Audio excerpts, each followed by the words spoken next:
नमस्कार, जय हिंद। मैं दीपक सोनू स्वागत करता हूँ एक नए वीडियो सीरीज़ में। आज एक क्लास में आपको ग्रुप नंबर 17 और ग्रुप नंबर 18 से जितने भी क्वेश्चन बनते हैं ना एग्जाम में, उसका सोल्यूशन, डिटेल सोल्यूशन मिल जाएगा आपको।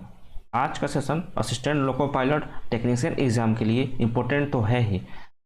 अगर आपके भाई बहन 9th class, 10th class, 11th class और 12th क्लास में हैं, उनसे भी शेयर कर सकते हैं, उनके लिए भी इम्पोर्टेंट होने वाला है, क्योंकि पीरियोडिक टेबल हर एक क्लास के लिए इम्पोर्टेंट है। कितने लोग तो पीरियोडिक टेबल देखते के साथ ही भाग जाते हैं, परंतु ऐसा नहीं करना है। अगर आपको रेलवे में जॉब लेना है तो आपको पीरियोडिक टेबल पे फतह हासिल करना ही पड़ेगा। खासकर रेलवे एएलपी के एग्ज़ाम में यहाँ से इतने क्वेश्चन बनते हैं कि आप प्रीवियस ईयर उठा के देख सकते हैं कि कितने क्वेश्चन बने हैं पीरियोडिक टेबल से, तब आपको अंदाज़ा मिलेगा। बाकी आगे आपकी मर्जी, आप क्या करना चाहते हैं। चलिए, पिछले वीडियो में कुछ क्वेश्चन दिए थे आपको, उसका हम सोल्यूशन कर लेते हैं, देख लेते हैं क्या दिए थे।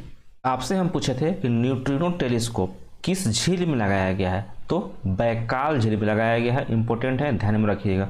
यही है आपका न्यूट्रिनो टेलीस्कोप। देख लीजिए, ये आपका एशिया कंटिनेंट, एशिया महाद्वीप का मैप है। यहाँ है हमारा प्यारा भारत, रसिया आपका यहाँ पे है। ये है आपका बैकाल झील जो कि रसिया में पड़ता है। रसिया का मैप में देख लीजिए, ये आपका पूरा का पूरा रसिया है, ठीक है। यहाँ पे देखिए आपका बैकाल झील है, जो कि हम तीर के निशान से आपको हम दिखा चुके हैं इस इमेज में। सेकेंड सवाल आपसे क्या पूछे थे कि पेरिस्कोप में कौन सा दर्पण, कौन सा मिरर का इस्तेमाल किया जाता है, तो समतल दर्पण का इस्तेमाल किया जाता है। समतल दर्पण यानी प्लेन मिरर का। बहुत से लोगों ने इसका करेक्ट आंसर बताया था।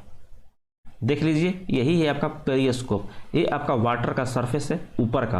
आप आसानी से सबमरीन में बैठ के, पनडुब्बी में बैठ के ऊपर के चीज़ों का आसानी से निगरानी कर सकते हैं कि मेरा दुश्मन का मूवमेंट क्या है, ठीक है। इसी को हम बोलते हैं पेरिस्कोप, जो कि समतल दर्पण का उपयोग करता है, प्लेन मिरर का उपयोग करता है। चलिए हम आगे चलते हैं। नेक्स्ट सवाल आपसे क्या पूछे थे, आपसे हम तीसरा सवाल पूछे थे कि फोटोसिंथेसिस में यानी प्रकाश संश्लेषण में जो वाटर का इस्तेमाल होता है, उसका ऑक्सीडेशन होता है या फिर रिडक्शन होता है। ऑक्सीडेशन को बोलते हैं हिंदी में उपचयन और रिडक्शन को बोलते हैं हम अपचयन। तो आपका प्रकाश संश्लेषण में कार्बन डाइऑक्साइड साथ साथ में आपका वाटर भाग लेते हैं, ठीक है। तो कार्बन डाइऑक्साइड से आपका ग्लूकोज का निर्माण होता है, C6H12O6 का निर्माण होता है, और आपका वाटर से ऑक्सीजन का निर्माण होता है। तो आपको ऑक्सीडेशन और रिडक्शन को पहचानने का तरीका आना चाहिए। किसी भी इक्वेशन में अगर आपका हाइड्रोजन निकल रहा है या फिर ऑक्सीजन आकर जुड़ जा रहा है, उसको हम बोलते हैं ऑक्सीडेशन यानी उपचयन बोलते हैं हिंदी में। अगर कहीं पर भी ऑक्सीजन आपका निकल रहा है और हाइड्रोजन आके जुड़ रहा है ना, तो उसको हम बोलते हैं रिडक्शन यानी अपचयन बोलते हैं। आप यहाँ पे सेकेंड इक्वेशन में देखिए, यहाँ पे हाइड्रोजन निकल रहा है, तो जब भी हाइड्रोजन निकलेगा तो उसको हम क्या बोलते हैं, ऑक्सीडेशन बोलते हैं यानी उपचयन बोलते हैं। पहला में देखिए, कार्बन डाइऑक्साइड में कार्बन था और ऑक्सीजन था, यहाँ पे कार्बन है, ऑक्सीजन है, साथ साथ में आपका हाइड्रोजन आके जुट गया है। तो जब भी हाइड्रोजन जुटेगा तो उसको हम क्या बोलते हैं, उसको हम रिडक्शन बोलते हैं, अपचयन बोलते हैं। तो आपसे क्या पूछे थे कि वाटर का क्या होता है, तो वाटर का ऑक्सीडेशन होता है। चलिए आगे चलते हैं और आज का सेशन स्टार्ट करते हैं। अगर मेरा आपको सेशन पसंद आ रहा होगा तो अपने फ्रेंड के साथ भी शेयर कर सकते हैं। आपका काम है इस सप्ताह में कम से कम 200 सब्सक्राइबर पूरा देना। अभी कितने सब्सक्राइबर हैं, 182 या फिर 183 सब्सक्राइबर हैं, ठीक है। तो आपको 200 पूरा आना है इस वीक में ही। चलिए आज का सेशन स्टार्ट करते हैं हम पहले क्वेश्चन से। चलिए, क्या है आज का पहला सवाल, आधुनिक आवर्त सारणी में समूह 18 के तत्वों को क्या कहा जाता है, यानी समूह 18 के एलिमेंट को क्या कहते हैं। आपके पास ऑप्शन है क्षारीय धातु, क्षारीय मृदा धातु, हैलोजन फैमिली या फिर अक्रिय गैस।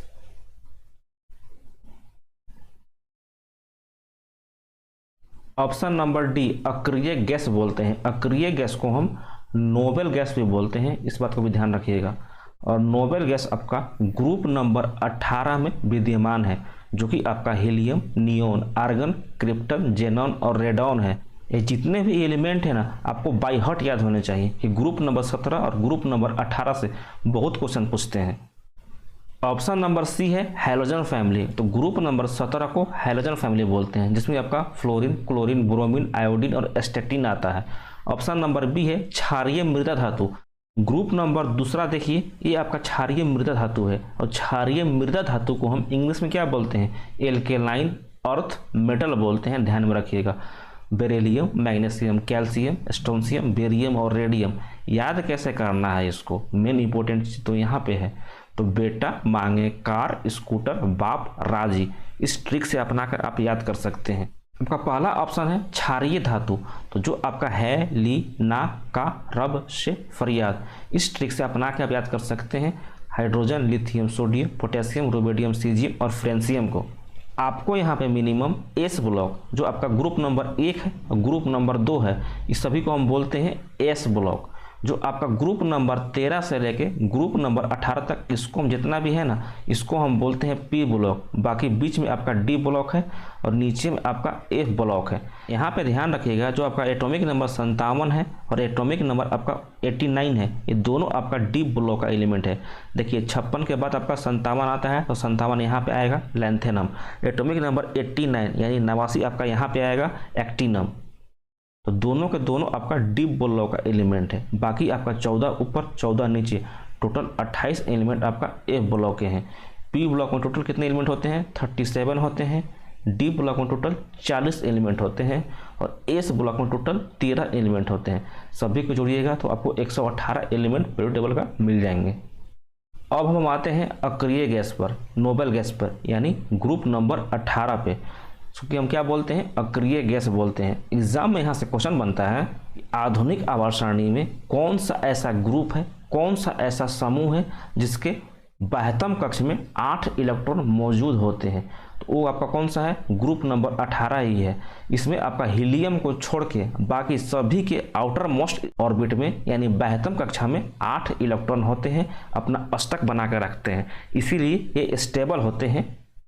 आपको हम साइंस का स्पेशल सीरीज में कितने टाइम बता चुके हैं, आप देखिएगा मेरा प्लेलिस्ट में जाके, साइंस स्पेशल सीरीज के नाम से।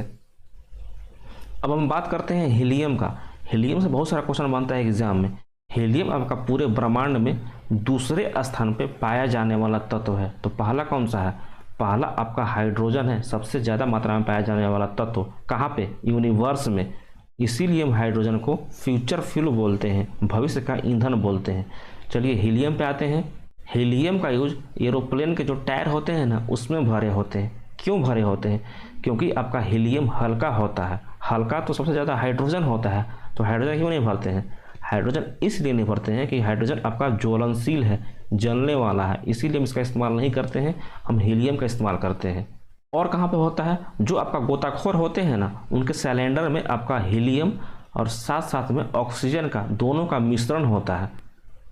जो दमा रोगी हैं, अस्थमा रोगी हैं, उनको भी हीलियम और ऑक्सीजन का दोनों का मिश्रण मिला के ही दिया जाता है। ठीक है, तो इतना सारा चीज़ें आप 2-3-4 फैक्ट हैं हीलियम से याद रखिएगा। आपका अगला ऑप्शन है इसमें नियोन और आर्गन, दोनों का इस्तेमाल कहाँ पे किया जाता है, तो आपका ट्यूबलाइट में, बल्ब में भरा जाता है नियोन और आर्गन। ठीक है, आगे हम क्वेश्चन भी लिए हुए हैं, आपको क्वेश्चन से क्लियर करते चलेंगे। ठीक है, चलिए हम आगे चलते हैं, क्वेश्चन देखते हैं क्या है। नेक्स्ट क्या है, हैलोजन तत्व। हैलोजन एलिमेंट धातुओं यानी मेटल के साथ प्रयोग करके यानी रिएक्शन करके निम्नलिखित में से क्या बनाते हैं। ऑप्शन है कार्बन डाइऑक्साइड, लवण, जल या फिर ऑक्सीजन।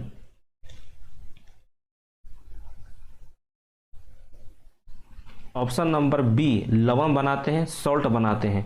हैलोजन तत्व कौन से होते हैं, तो ग्रुप नंबर 17 के जितने भी एलिमेंट हैं ना, उसको हम हैलोजन तत्व बोलते हैं। कौन कौन सा एलिमेंट होते हैं, फ्लोरीन, क्लोरीन, ब्रोमीन, आयोडीन और एस्टेटिन। कोई भी एक आप मेटल ले लीजिए, क्योंकि मेटल से रिएक्शन करने के लिए बोला है। तो मान लीजिए हम सोडियम ले लेते हैं और एक हम क्या ले लेते हैं, हैलोजन ले लेते हैं, मान लीजिए क्लोरीन ले लेते हैं। तो आपको NaCl मालूम होगा, किसका फार्मूला होता है, नमक का होता है, सोडियम क्लोराइड का फार्मूला होता है। अगर यहीं पे आपसे सवाल पूछता कि एक आपका मेटल और एक आपका नॉन मेटल, यानी एक आपका धातु और एक आपका उपधातु मिलकर क्या बनाते हैं, तो भी आप लवण में मार के आते हैं। देख लीजिए, सोडियम आपका धातु है और क्लोरीन आपका अधातु है, यानी नॉन मेटल है, दोनों मिलकर क्या बनाया, लवण का निर्माण किए। ऐसे भी क्वेश्चन पूछ सकता है और पूछा भी है, ध्यान में रखिएगा। हम पीरियोडिक टेबल में देख लेते हैं कि आपका हैलोजन तत्व कहाँ पे आते हैं।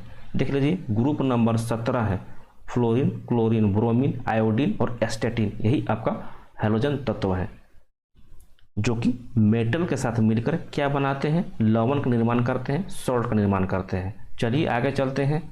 नेक्स्ट क्या है, अस्पतालों में रोगी को कृत्रिम श्वसन के रूप में ऑक्सीजन और निम्नलिखित में से किस गैस का मिश्रण दिया जाता है? ऑप्शन है आर्गन, सल्फर डाइऑक्साइड, क्लोरीन या फिर helium.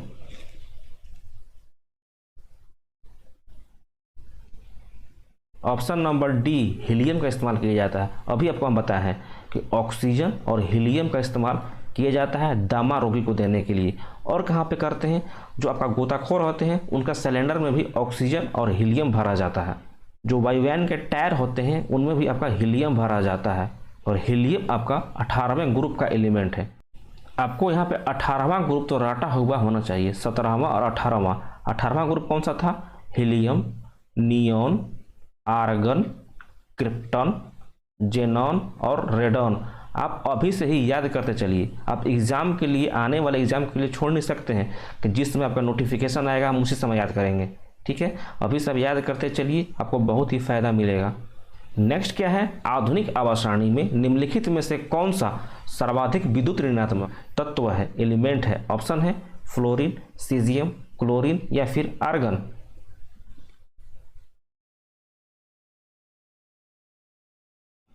Option number A, fluorine आपका सबसे ज़्यादा इलेक्ट्रोनेगेटिव एलिमेंट है, सर्वाधिक विद्युत ऋणात्मक तत्व है। अगर यहीं पे पूछ लेता कि सर्वाधिक विद्युत धनात्मक तत्व कौन सा है, तब आपका ऑप्शन नंबर बी हो जाता। ऑप्शन नंबर बी यानी सीजियम। यहाँ पे फ्लोरीन आपका 17वां ग्रुप का एलिमेंट है, यानी हैलोजन फैमिली का एलिमेंट है। फ्लोरीन, क्लोरीन, ब्रोमीन, आयोडीन और एस्टेटिन। जबकि आपका सीजियम कौन से ग्रुप का एलिमेंट है? पहला ग्रुप का एलिमेंट है। क्या बताए थे ट्रिक आपको? हैलीना का रब से फरियाद, है लीना का रब से फरियाद, यानी hydrogen, lithium, sodium, potassium, rubidium, caesium और फ्रेंसियम। नेक्स्ट क्या है, निम्नलिखित में से कौन सा तत्व फूलों का रंग उड़ा देती है? ऑप्शन है फ्लोरीन, सीजियम, क्लोरीन या फिर आर्गन।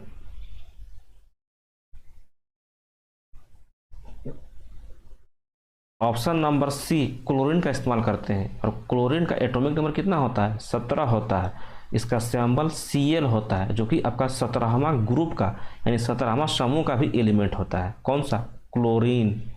17वें ग्रुप में कौन कौन सा एलिमेंट आते हैं फिर से बताइए? फ्लोरीन, क्लोरीन, ब्रोमीन, आयोडीन और एस्टेटिन। यहाँ पे क्लोरीन का उपयोग आप वाटर ट्रीटमेंट के लिए भी कर सकते हैं। जो भी आपके नगर निगम के द्वारा अगर पानी के सप्लाई आते होंगे ना, तो उसमें क्लोरीन आपका मिला होता है, ध्यान में रखिएगा। बुझा हुआ चूने के साथ यानी कैल्शियम हाइड्रोक्साइड के साथ आपको हम बता चुके हैं, जब आप क्लोरीन का इस्तेमाल करते हैं ना तो क्या बनता है? कैल्शियम ऑक्सीक्लोराइड बनता है, साथ साथ में आपका वाटर बनता है। तो जो आपका कैल्शियम ऑक्सीक्लोराइड है ये क्या है? ये आपका ब्लीचिंग पाउडर का फॉर्मूला होता है, ब्लीचिंग पाउडर। अब इसको हिंदी में हम क्या बोलते हैं? विरंजक चूर्ण बोलते हैं, ध्यान में रखिएगा। कैल्शियम ऑक्सीक्लोराइड, इसका कभी कभी केमिकल फार्मूला नाम भी दे देता है और पूछ लेता है क्या है, तो आपका ब्लीचिंग पाउडर है, विरंजक चूर्ण है, ध्यान में रखना है आपको। नेक्स्ट क्या है, निम्नलिखित में से कौन सा तत्व द्रव अधातु है यानी लिक्विड नॉन मेटल है? क्वेश्चन ध्यान से पढ़ना है, उसके बाद आंसर देना है आपको। ऑप्शन है मरकरी, ब्रोमीन, रेडॉन या फिर आर्गन।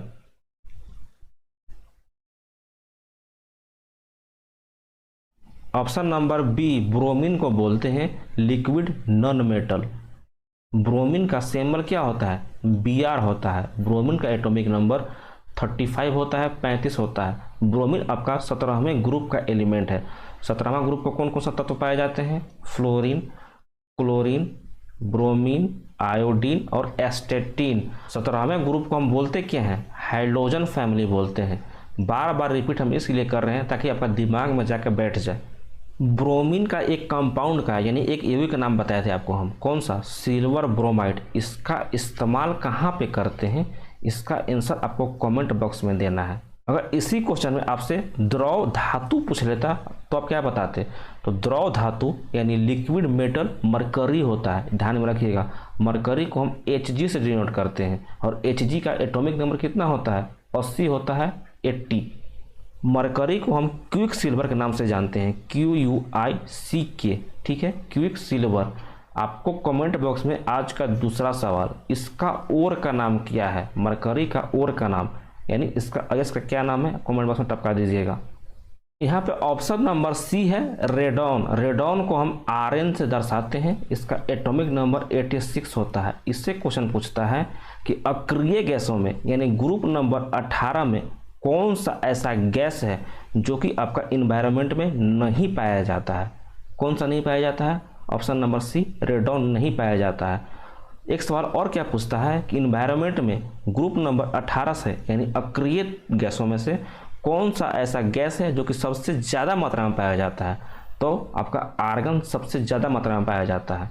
आपका इन्वायरमेंट में सबसे ज़्यादा मात्रा में कौन सा गैस पाया जाता है? नाइट्रोजन पाया जाता है, लगभग 78%।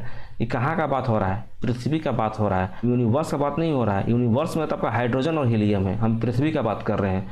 और आपका सेकेंड स्थान पे ऑक्सीजन है जो कि 21% मात्रा में पाया जाता है, 21%। थर्ड स्थान पे आपका आर्गन आता है, कितने परसेंट होता है? आर्गन का इंपॉर्टेंट है, ध्यान में रखिएगा। नाइट्रोजन और ऑक्सीजन ये तो पुराना सवाल हो गए, अब नहीं पूछते। आर्गन का पूछता है, कार्बन डाइऑक्साइड का पूछता है। तो आर्गन का 0.93% मात्रा पाया जाता है आपका वातावरण में, और कार्बन डाइऑक्साइड का 0.03% मात्रा पाया जाता है। ठीक है, इस बात को भी छाप के रखिएगा। नेक्स्ट क्या है? निम्नलिखित में से कौन सा रसायन आयोडीन के साथ मिलकर टिंचर आयोडीन का निर्माण करते हैं? ऑप्शन है एल्डिहाइड, एल्कोहल, एंटीबायोटिक या फिर इनमें से कोई नहीं।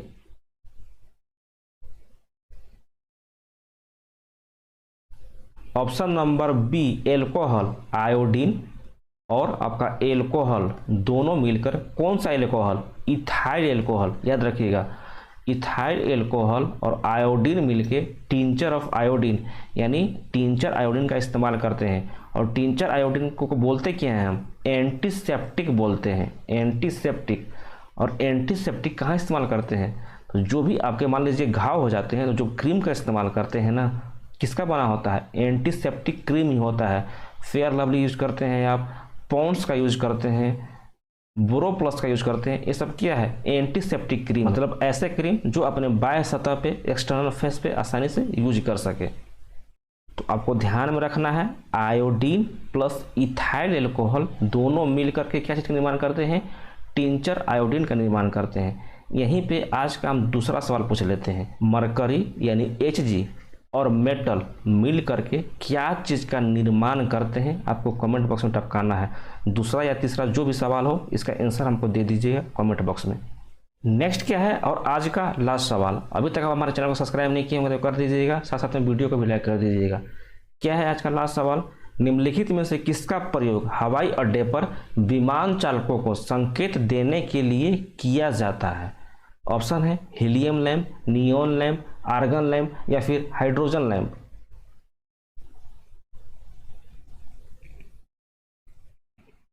Option number B neon lamp का इस्तेमाल किया जाता है। और नियोन आपका ग्रुप नंबर 18 का एलिमेंट है। कौन कौन सा एलिमेंट है एक बार फिर से बता दीजिए लास्ट टाइम। तो आपका helium, neon, argon, krypton, xenon और रेडॉन है। ये आपका 18वां ग्रुप का एलिमेंट है। आपको हम बता चुके हैं कि लाइट में यानी आपका बल्ब में और मरकरी में नियोन और आर्गन दोनों का इस्तेमाल किया जाता है। हवाई अड्डे पर विमान चालकों को संकेत देने के लिए नियोन लैंप का इस्तेमाल करते हैं। इसके लिए आप एक ट्रिक का इस्तेमाल कर सकते हैं। जैसे कि मान लीजिए कि आप पायलट हैं, आप प्लेन उड़ा रहे हैं, आप पूछिएगा कि क्या मैं नीचे आऊं? नीचे आऊं, नीचे से क्या बनेगा? नियोन बन जाएगा। कुछ इस तरह से आप याद कर सकते हैं। हम लोगों का मेन क्राइटेरिया ही क्या है? बस किसी तरह एग्जाम में क्वेश्चन आए तो हम सही से टिक मार दें। बाकी का चलिए आज का सेशन हम यहीं तक रखते हैं। आपको क्लास कैसा लगा कमेंट बॉक्स में डाल दीजिएगा। और हाँ, अपने भाई बहन, अपने गर्लफ्रेंड, अपने बॉयफ्रेंड सभी के साथ शेयर कर दीजिए। चलिए मिलते हैं कल रात को हम 8 बजे। तब तक के लिए अपना ध्यान रखिए। जय हिंद, जय भारत।